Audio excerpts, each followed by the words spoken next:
بسم الآب والابن والروح القدس الإله الواحد أمين. كل سنة وأنتم طيبين. إن شاء الله تكون سنة 2025 سنة كلها نعمة وكلها بركة علينا كلنا إن شاء الله. الحقيقة عايز أتكلم معاكم النهاردة في موضوع بسيط ولكنه مهم وعميق قوي. يمكن شايفين الصورة اللي قدامكم، الكلام مش باين قوي، لكن هو بيقول إن سنة 2025 فيها 365 يوم جديد، وفيها 365 فرصة جديدة.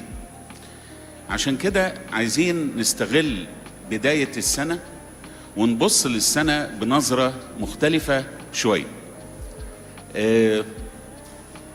زي ما قال كده صلاة باكر، فلنبدأ بدءا حسنا. الحقيقة حبيت ابتدي معاكم بطريقة مختلفة شوية. سؤال بيتسأل مع بداية السنة: نفسك في ايه؟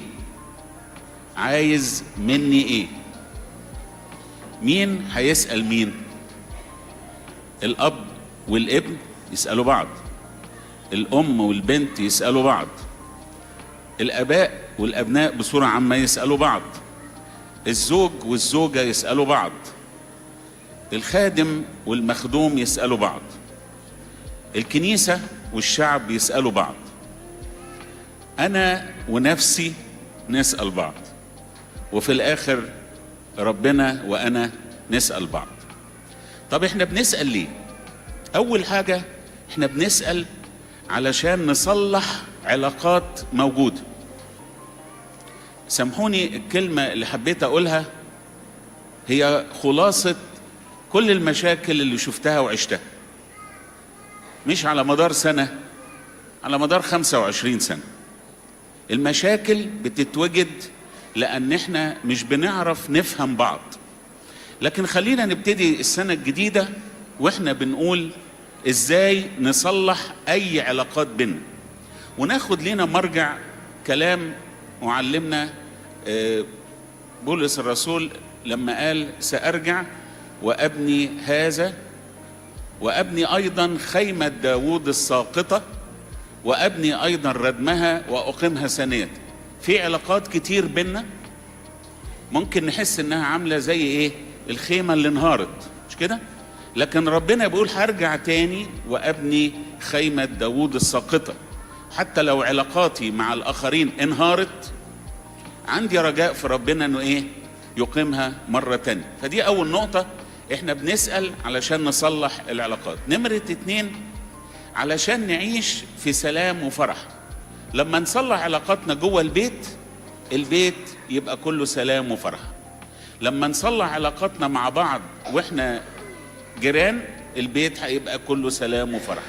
لما نصلح علاقتنا مع بعض في الكنيسة، الجو الكنيسة يبقى كله سلام وفرح. النقطة الثالثة، علشان نحصد الثمر وناخد أكاليل. يعني ايه؟ كل تكليف، كل مسؤولية، كل خدمة، كل صليب وراء إكليل. خادم كلفناه بخدمة مثلا ابتدائي، لو مشي في خدمته بأمانة هياخد إكليل.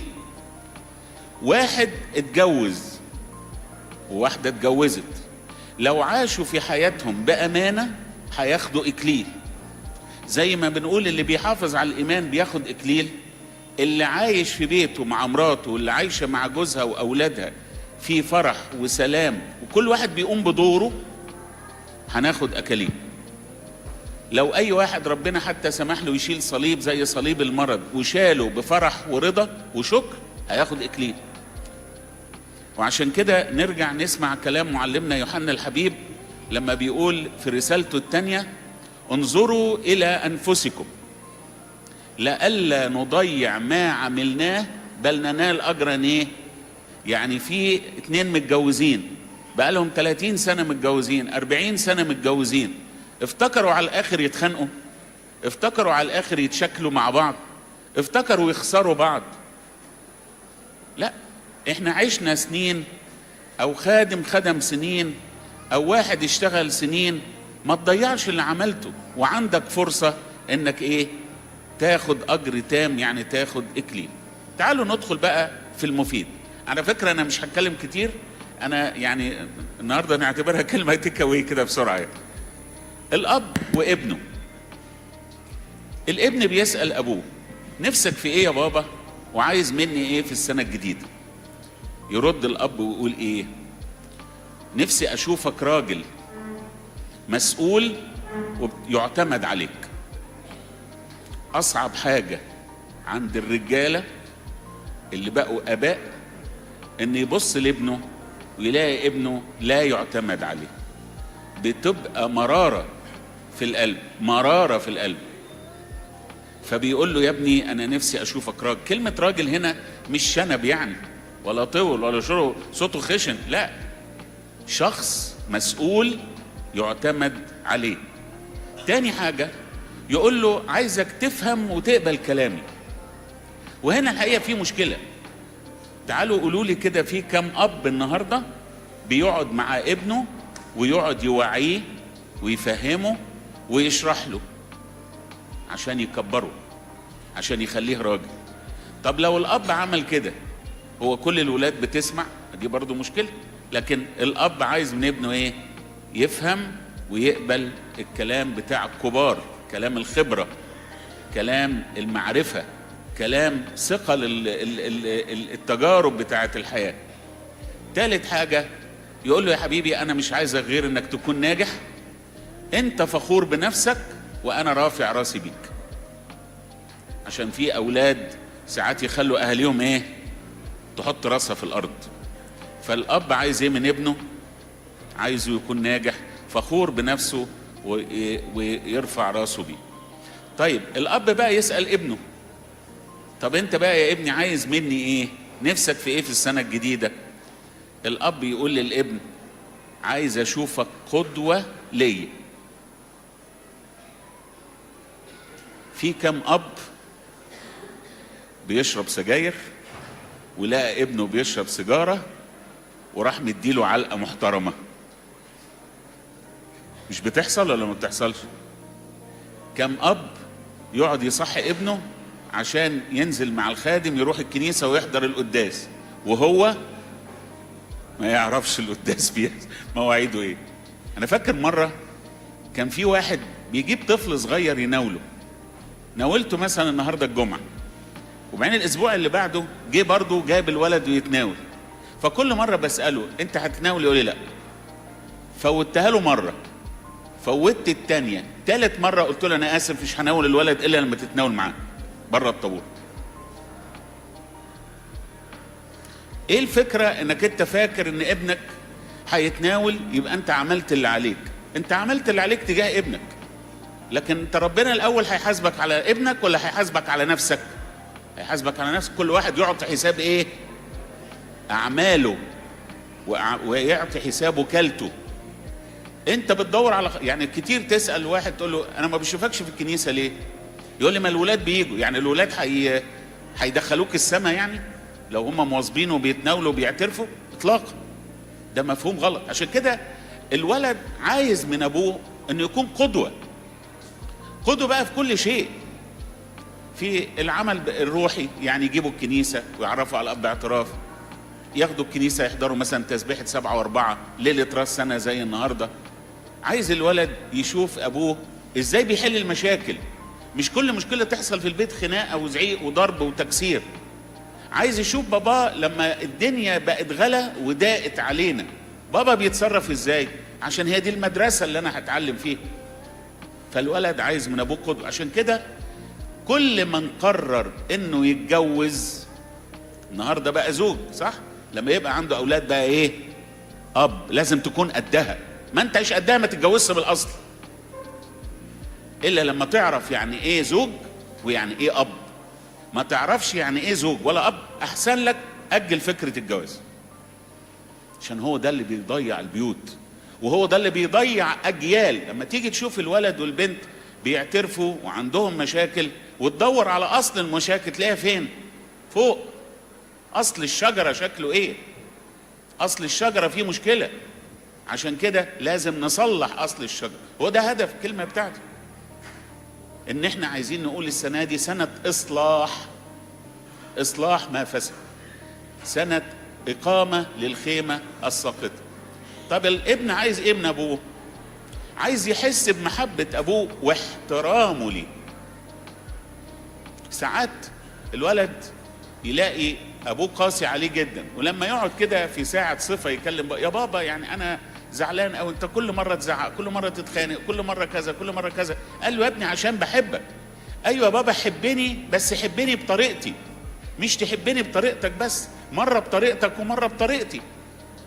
يعني مره تحبني بالشده ومره تحبني بحضن. الولد عايز يشوف ابوه بيحترمه، مش يجي الخادم يزور البيت ويقعد مع الولد شويه وبعدين يجي الاب يقول له ايه انا عايز اشتكي لك منه، الولد ده مجنني، الولد ما بيسمعش الكلام. الولد جاله زميل او صاحب يزوره، يقعد معاه شويه، يذاكروا، يعملوا اي حاجه، فاضيين في الصيف بيلعبوا بيعملوا اي حاجه، يروح قدام ابنه ويكلم صاحبه ويقعد بقى يبستف في صاحبه واصله واصله واصله واصله واصله. تفتكروا الولد ده عمل ايه مع باباه؟ قطع كل العلاقات. خلاص ابويا ما بيحترمنيش، يبقى ازاي هتكلم معاه؟ نمرة 3، الولد يقول لبابا عايز اشوف دعمك ليا وتشجيعك ليا. الولد عايز يحس ان ليه ظهر، ان ليه سند، ان ليه متكل عليه. عايز يحس ان ابوه بيفرح له لو حتى ما عملش حاجة جديدة، لو ما طلعش الاول برضه فرحان بيه. الولد عمل اللي عليه وربنا يدي بعد كده اللي هو شايفه فيه الخير. طيب نشوف بقى الأسئلة المتبادلة بين الأم وبنتها. البنت بتسأل أمها يا ماما نفسك في إيه وعايزة مني إيه؟ ترد الأم وتقول إيه؟ عايزة أشوفك حلوة، هركز بقى الناحية دي كده من جوه قبل بره.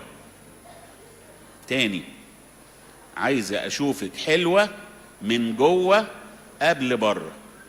علشان في أمهات كل حياتها متركزة إنها عايزة تخلي بنتها عروسة المولد. ده من بره. طب ومن جوه؟ مش مشكلة. أنا عايز الناس تقول لي بنتك حلوة قوي، بنتك أمورة خالص، بنتك لذيذة قوي، بس أنا كده فرحانة ومبسوطة وشبعانة. ده كلام مش مظبوط، ده كلام يفرح الناس ويزعل ربنا. اهتموا بجمال بناتكم من جوه، علاقتهم بربنا، علاقتهم بالآخرين، علاقتهم بنفسهم. تبقى البنت فرحانة بنفسها وراضية عن نفسها وكل يوم بتنمو في علاقتها بربنا. شخصية حلوة قبل ما تكون وش حلو وميك اب وزينة ولبس على آخر موضة، تكون شخصية حلوة. واوعوا تفتكروا ان هو ده مقاييس الجمال ولا هو ده مقاييس الارتباط. والعريس اللي يضحك عليه بالمقاييس دي يستاهل اللي هيحصل له بعد كده. صح ولا مش صح؟ المهم تربوا شخصية بنت حلوة، بنت متواضعة، بنت بشوشة، بنت يعني روحها حلوة، وزي ما بيقولوا كده ريحها حلو، يعني خفيفة على القلب. ليه؟ شخصية جميلة ولذيذة، مش شكل جميل ولذيذ فقط. تاني حاجة، البنت تقول له ما عايزاكي تسمعيني. سوري، البنت اللي بتسأل امها عايزاكي يا بنتي تسمعيني وتقبلي كلامي. انا بكلمك لاني بحبك وعايزه اشوفك احسن واحده. قلنا منين؟ من جوه قبل ايه؟ قبل بره. لان ساعات الام اصلا ما بتتكلمش مع بنتها اصلا، وساعات الام لو اتكلمت البنت ايه؟ ما بتسمعش. انا اسف هقول ملاحظه وادور وشي كده، رجاء محبه عدم ندغ اللبان جوه الكنيسه. ده ليس احترام للكنيسه ولا لبيت ربنا. معلش سامحوني يعني، بس لازم اقول يعني الكلام. النقطه الثالثه، البنت بتسال امها عايزه مني ايه؟ الام تقول لها عايزاكي، خدوا بالكم بقى من الحته دي عشان دي بتلخص اللي فات كله، عايزاكي ناجحه وعاليه وغاليه. ناجحه عشان بنتي ما تبقاش فاشله. والنجاح برضو مش نجاح دراسي تجيب 99%، لا، نجاح في كل حاجه، في علاقتها بربنا وعلاقتها باصحابها وعلاقتها بالناس وعلاقتها بالاخرين بصوره عامه وعلاقتها بنفسها شكلها ايه. عايزاكي عاليه، يعني في تصرفات صبيانيه طفوليه انا عايزاكي اكبر من كده. غاليه عشان انت بنت ربنا، قبل ما تكوني بنتي انت بقيتي بنت ربنا، فعايزاكي غاليه. والبنت الغاليه اللي في عين نفسها والبنت العاليه في عين نفسها بتبقى عاليه قدام الكل وغاليه عند الكل. اما البنت بقى اللي مش عاليه ونزلت نفسها في الحضيض هتبقى في الحضيض قدام الكل. والبنت اللي رخصت نفسها قدام نفسها هتبقى رخيصه قدام الكل. خدوا بالكم من الكلام ده، دي اصول التربيه، بتربي بنتك ازاي. طيب الام بقى بتسال البنت: يا ماما انت عايزه مني ايه؟ البنت يعني بتقول للام عايزه منك ايه؟ البنت تقول له: ما عايزاكي قدوه وتعلميني كل حاجه. قولوا لي كم بنت اتجوزت في العصور الحديثه امها قبل ما تتجوز مودكاها على ازاي تطبخ وتنظف وترتب وتغسل وازاي تعمل وتسوي كم بنت الام بتهتم بكده؟ ولا هي شكليات؟ على فكره ده تكليف رسمي، اقروا كده سفر الامثال الاصحاح الاخير، يقول لك ان الام تصحى من النجمه وتوزع الفرائض على بناتها. انت تعملي كذا وانت تعملي، وهي لسه بيت امها، عشان لما تروح تمسك بيت ما تتنقلش من الدار لايه؟ للنار. دي تبقى متودكه. في بنات زي الفل من اول يوم شايله بيتها مظبوط، وفي بنات بتقعد بالشهور والسنين ويمكن ما تعرفش تعمل والبيت يتخرب. ليه؟ مش قايمه بدورها، اصل امها ما علمتهاش حاجه. ده طلب للبنت من مين؟ من الام. تاني حاجه، البنت تقول لامها: عايزاك يا ماما تسمعيني وتفهميني. انت يا ماما بتطلبي مني اسمعك، صح كده؟ بس واجب كمان ان انت ايه؟ تسمعي وتفهميني، لان لغه الحوار في الاجيال الاخيره بقت صعبه قوي. يعني زمان كان بين الام والبنت مثلا 20 سنه قريبين من بعض. النهارده لو الام بينها وبين بنتها ان شاء الله 5 سنين، دي جيل ودي جيل، وده جو وده جو، ودي معرفه ودي معرفه.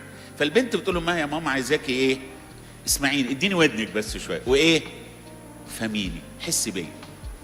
اخر حاجه، ودي ناقصه كتيره جدا بين الناس في البيوت: عايزاكي تستحمليني لو غلطت او عملت حاجه مش حلوه وتحضنيني. يعني ايه تحضنيني؟ يعني تحتويني. عشان ساعات من كتر ما احنا عايزين نربي صح بنقصوا على بناتنا لدرجه ان البنات حست ان امهاتها مش حضنها، وبالتالي تروح تدور على ايه؟ على حضن بره. خدوا بالكم، تسالوا ليه البيوت بيحصل فيها مشاكل. ناخد بقى الاباء على بعض والامهات، يعني الاثنين مع بعض، مع الاولاد على بعض. الاولاد بيسالوا الاباء: يا بابا يا ماما عايزين مننا ايه؟ الاباء يقولوا للولاد: احنا عايزينكم ناجحين وفرحانين، مش عايزين منكم حاجه تاني. اكتر حاجه تفرح اي اب واي ام يلاقي البسمه على ايه؟ على وش ولاده، يشوف ولاده فرحانين ويكونوا ناجحين كده، وحاجه ايه؟ تشرف. عايزينكم على نفسكم معتمدين. قولوا لي بقى كده بجد، يعني كم اب وكم ام علم ولاده ان احنا كفايه بقى احنا بنصحيكم لغايه ما وصلنا اعدادي مثلا، بابا وماما يصحوا الاولاد، صح؟ كم اب وام وكم ام بيعلم ولاده: ادي منبه يا حبيبي هديه في عيد ميلادك، انت تصحي روحك انا مش هصحيك. ممكن الولد يسرح يطفي المنبه وما يروحش المدرسه بناقص يوم، بس الولد تاني يوم ايه؟ هيعرف ان الكلام بابا وماما صح. انا مش هصحيك من النهارده، انت بقيت راجل، انت بقيتي كده عروسه، انت بقيتي مسؤوله، تعرفي مواعيدك. انا لا هصحيك اقول لك قومي ذاكري ولا قوم ذاكر. كم واحد بيعمل كده مع اولاده؟ ولا هي بس عشان نشوفهم ناجحين بنقعد نزعق ونشد ونفضل برضه نصح؟ سيبه مره يصحى لوحده، وحتى لو ما راحش المدرسه سيبه يستحمل نتيجه الموضوع ده. ده الكتاب يقول رب ابنك بقضيب ايه؟ من حديد. يعني مش هجيب سيخ حديد واضربه، باستقامة سيخ الحديد ربيه صح بحق ربنا، مش بدلع ولا بقسوة. سيبوا ولادكم وبعد ما تعلموهم يعتمدوا على نفسهم، وكل واحد بقى يخترع طريقة ازاي يخلي ابني يعتمد على نفسه. الاول يعتمد على نفسه قدامك او قدامك. انت النهاردة اللي هتعملي الاكل، تبتدي تقلي بيض، تعملي رز، تعملي مكرونة، تعملي اي حاجة بسيطة. انت النهاردة اللي هتنضفي اوضتك، انا مش هنضف لك اوضتك.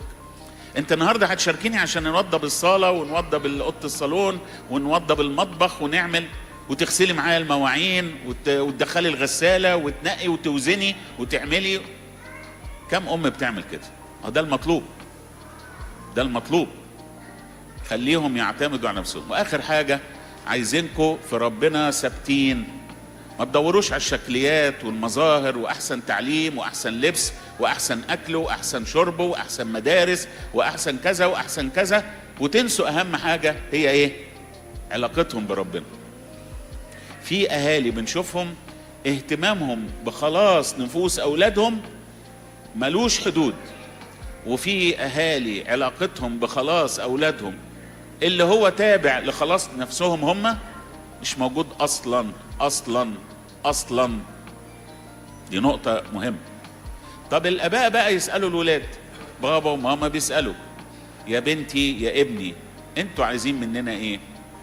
الولاد يقولوا لبابا وماما عايزينكم قدوة ومرشدين. خدوا بالكم اللي بعدها، مهتمين ومتفقين. اصل ساعات الاب مهتم والام ايه؟ مش في دماغها، او الام مهتمة جدا والاب ايه؟ مش في دماغه. لا، انا قلت مادام قررت تتجوز، مادام قررت تتجوزي يبقى لازم تشيلوا المسؤولية صح. انا عايز اقول لكم في بلاد بره لو الاب والام غلطوا في ابنهم او عملوا اي اجراء زعل الاب والام، البوليس يجي ويحقق وما عندهمش مانع ياخدوا العيال من اهاليهم. انتوا مش عارفين تربوا، احنا هنربيهم. تقبلوا ده؟ يعني لو القوانين دي اتعملت في البلد هنا هتقبلوها؟ ما لو بقى قانون غصب عنكم هتقبلوه خدوا بالكم من الكلام ده. دي لو بقت قوانين ما حدش يقدر يعترض. انا عايز اقول لكم في قانون ربنا اهم واعلى. يعني البلاد اللي بتحط القوانين دي، القوانين دي اصلا مرجعيتها كلمة ربنا. ايها الاباء لا تغيظوا اولادكم، ربوهم في مخافة ربنا، ده المطلوب. فالاولاد عايزين الاباء يكونوا قدوة ليهم. ما تقولش كلمة الا لو كنت بتعملها، وما تقوليش كلمة الا اذا كنت بتنفذيها. لو وعدت بنتك بحاجة يبقى لازم تنفذيها مهما كانت بسيطة. اوعي تستصغري اللي بتقوليه لبناتك، لحسن في الاخر انت هتكسري شخصيتهم. والعكس برضو عند الاباء والابناء. عايزينكم مهتمين، خدوا بالكم، ومتفقين. مش ماما في وادي وبابا في وادي، مش كل واحد مع نفسه. الاولاد بيقولوا للاباء عايزينكم فخورين بينا مهما كنا ومهما حصلنا ومهما عملنا، ومش كل شوية نقعد نتقارن بالاخرين. شفت بنت خالتك جابت كام؟ شفت عريس بنت عمتك شكلها ايه؟ شفت ابن عمك؟ شفت كذا؟ ونقعد بقى نكسر. كل واحد ليه امكانيات غير التاني، كل واحد ليه شخصية غير التاني، كل واحد ليه خطة حياة غير التاني. افرح بابنك وافرحي ببنتك وافرحوا اولادكم مهما كانوا، بس خلوهم يعملوا اللي يقدروا عليه.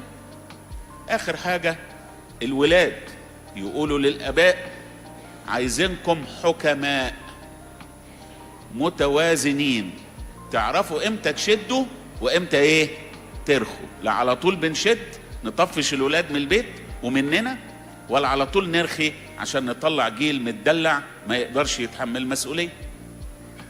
تعالوا بقى عند ايه نقطة مهمة الازواج والزوجات. الزوج في بداية 25 مسك مراته ويقول لها كده ايه، انت نفسك في ايه السنة دي؟ عايزة مني ايه؟ ترد الزوجة وتقول عايزة اشوفك، خدوا بالكم، مسؤول، تفرحني وتطمني. افتكروا كده لما بيجي نتجوز اتنين في صلاة الاكليل نقول ايه في وصية الزوج؟ فأنت اليوم المسؤول عنها بعد والديها، وتسرع إلى ما يسر قلبها. كل واحد بقى سر فرح التاني. مصدر الزوج للزوجة مصدر اطمئنان وراحة وسلام، وفي بعض الأحيان محقق الأحلام.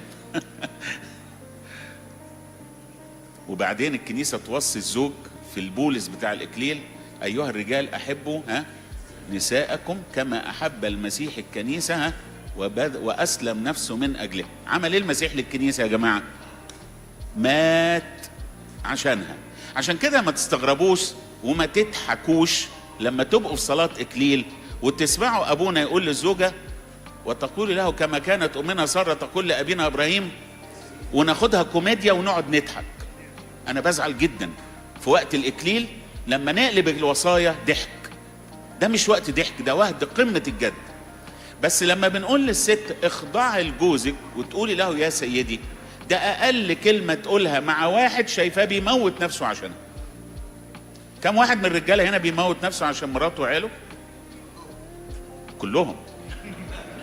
ما هم خايفين لو ما موتوش نفسهم انا اللي هموتهم.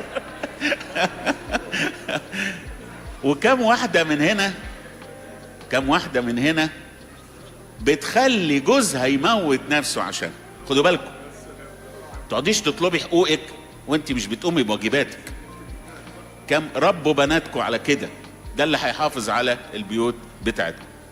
لان ساعات ودي متكررة جدا عند كتير من الرجالة، مش بيشيلوا المسؤولية. مش كلهم طبعا يعني، لكن في ناس كتير ترجع من الشغل تاكل لقمة تنام تنزل تقعد على القهوة تيجي الساعة 3 الفجر. فينه؟ اصله عند ماما. فينه؟ اصله مع اصحابه. فينه؟ مش عارفين. خرج ولم يعد. مش ده بيحصل؟ لا، كل واحد لازم يشيل مسؤولية. ده اللي مراتك عايزاه. الست تقول لجوزها: عايز اشوفك سندي وظهري ومتكلي.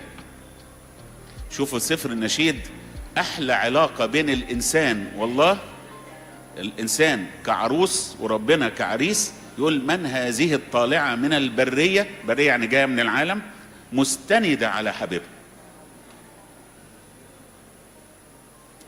بدون تعليق بقى.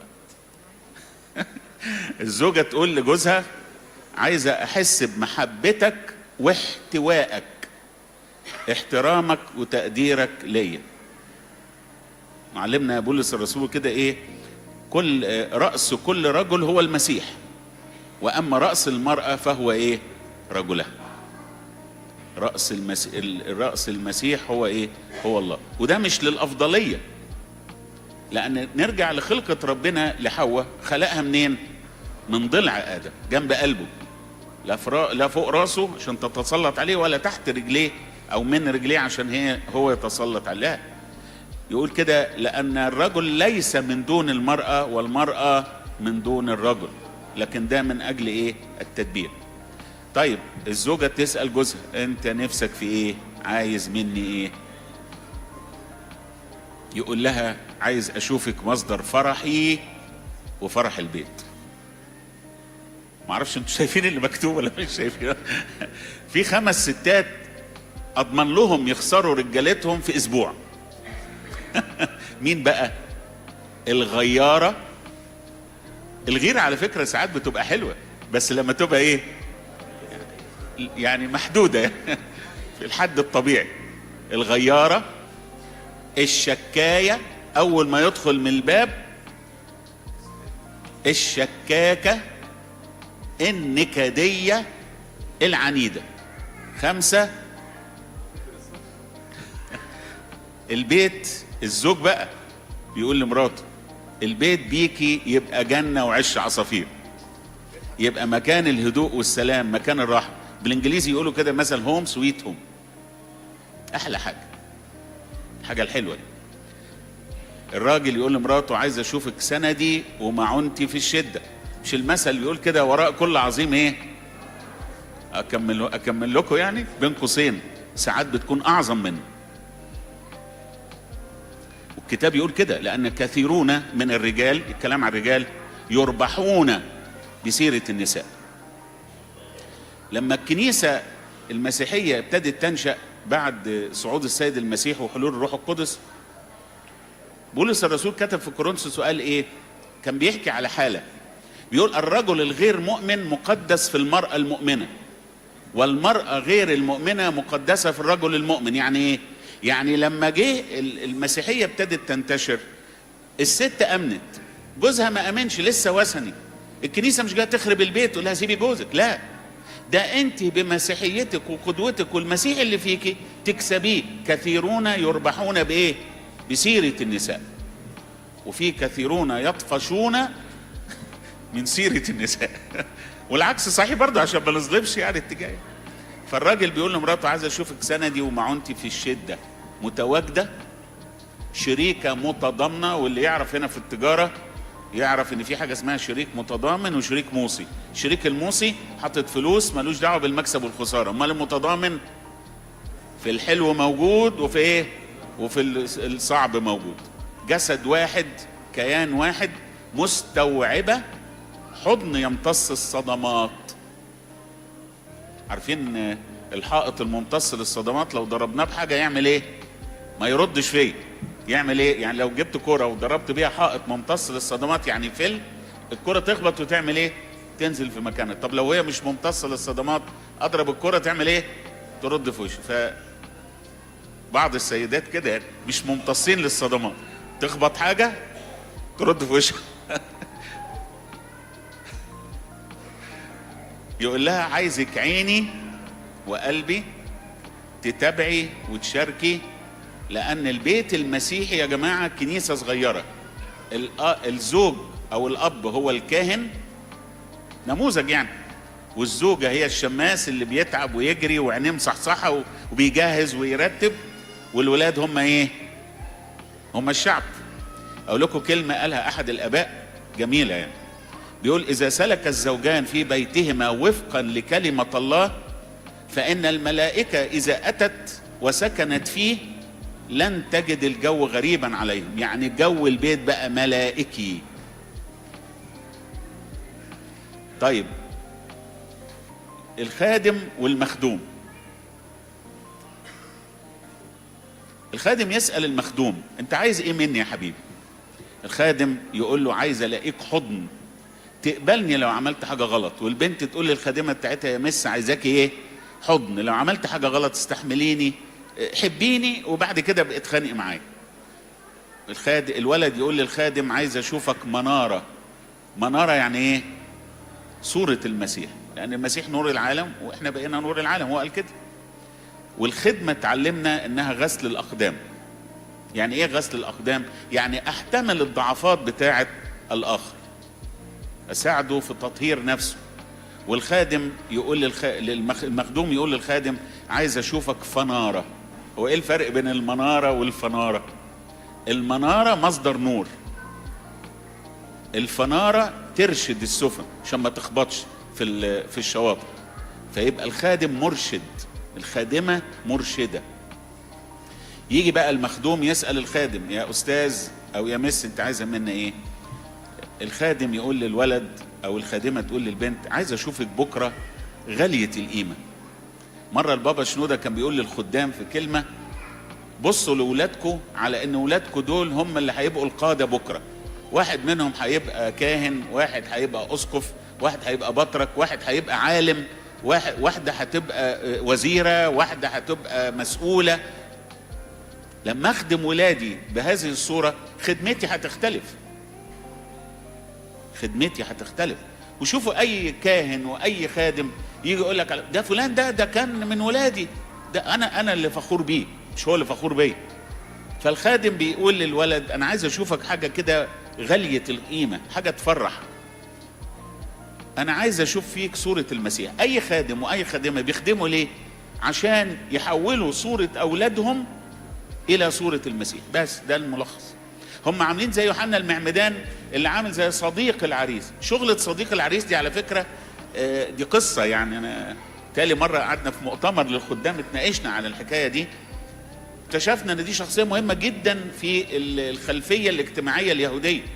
صديق العريس ده هو اللي بيأهل الجو الحلو بين العروس والعريس، ياخد اجازة ويقعد جنبهم اسبوع عشان يراعي كل طلباتهم واللي محتاجينه. وكان في وقت من الاوقات لما كانت الامور يعني مش سلسة قوي يوصل رسائل من هنا لهنا، شوف طلبات ده وطلبات دي، ده كل. فالخادم كده زي مين؟ زي يوحنا المعمدان، يقول ينبغي ان ذاك يزيد واني انا ايه؟ انقص. طب صديق العريس يفرح لصوت العريس، ده الخادم. الخادم يقول لاولاده انتوا ثمري، انا هاخدكم وانا داخل السماء اقول يا رب ها انا والذين ايه؟ اعطاني الرب. يا اخوتي الاحباء والمشتاق اليهم يا سروري واكليل. تعالوا بقى الحتة تانية، الكنيسة والشعب. الكنيسة بتسأل الشعب، احنا بنسأل انتوا عايزين مننا ايه؟ فانتوا تردوا وتقولوا، انا بتكلم باسمكم يعني، عايزين نحس ان احنا جوه الكنيسة في السماء.